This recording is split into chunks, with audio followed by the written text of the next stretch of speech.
Hi there, and welcome to this day in history for December 13th. December 13th is the 347th day of the year in the Gregorian calendar, 348th in leap years, with 18 days remaining to the end of the year. The other day we looked at the word nice and its history and origin, and that made me think of the word nice. Gneiss is a coarse-grained metamorphic rock, which means it's been metamorphosed or changed from one type of rock to another by heat and pressure. In this process of metamorphosis, the rock usually stays mostly solid but recrystallizes to a new texture or mineral composition. Gneiss, as I mentioned, is a metamorphic rock, and some of its characteristics are that it shows a particular kind of banding, along with a few other specific characteristics.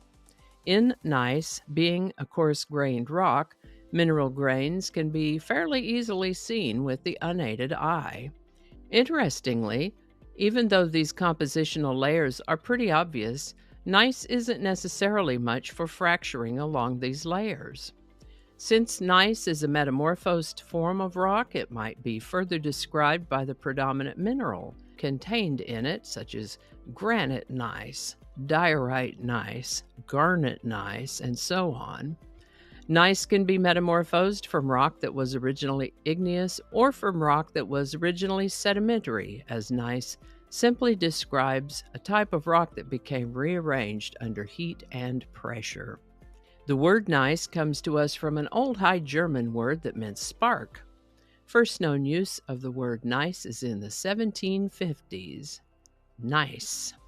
And with that, prompted by the Protestant Reformation, the Catholic Church initiated the Council of Trent on December 13, 1545. The Council of Trent is generally considered to be the embodiment of the Counter-Reformation. On December 13, 1623, the Plymouth Colony established the system of trial by a 12-man jury in the American colonies. This is the birthday of Mary Todd Lincoln, born December 13, 1818. She was the wife of President Abraham Lincoln, making her the 16th First Lady. She was a staunch supporter of her husband, and as we all know, President Lincoln was assassinated while in office. The Lincolns had 4 sons, the middle 2 of whom died in childhood.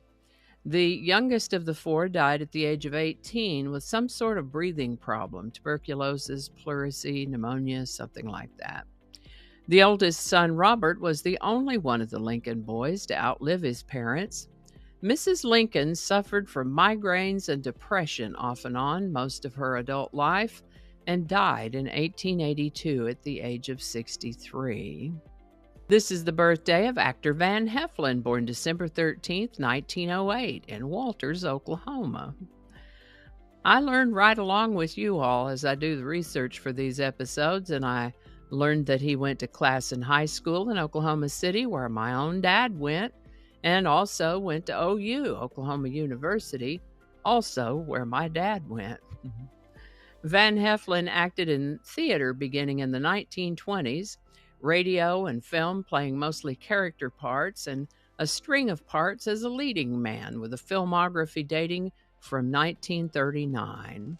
He played in several westerns such as Shane, 3:10 to Yuma, Santa Fe Trail, and Gunman's Walk, just to name a few.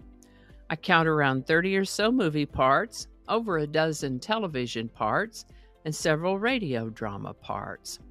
Van Heflin passed in 1971 at the age of 62. The Apollo 17 mission team, Eugene Cernan and Harrison Schmitt, made their 3rd and final extravehicular activity, also known as an EVA, or the moonwalk, on December 13, 1972. So far, they are the last humans to set foot on the moon. One of my viewers pointed out that this is the birthday of singer-songwriter Taylor Swift, born December 13, 1989. She began writing songs professionally in 2004 when she was 14 and signed to become a country singer the following year. As many artists do, she opened tours for other musicians early in her career. 2007, 2008, In 2012, she began crossing over from country to pop with her album Red, whose lead single was a song called We Are Never Ever Getting Back Together. Forbes and Bloomberg estimate her wealth at $1.1 billion with a B. Best I can tell, she has 10 studio albums, but because of a dispute over the ownership of her early catalog, 4 of those early albums were re-recorded. Looks like she has 60 singles as a lead artist, 8 as a featured artist, and 40 promotional singles, and 123 other songs that charted even though they weren't released as singles. Interestingly, her younger brother Austin Swift is also in show business, and their grandmother was a television personality and opera singer, Marjorie Finlay. And that's Taylor Swift. Today's song, then, is We Are Never Ever Getting Back Together by Taylor Swift. Released in 2012 as the lead single from her album Red, that's an album in which she experimented with electronic elements, foreshadowing a crossover from country to pop.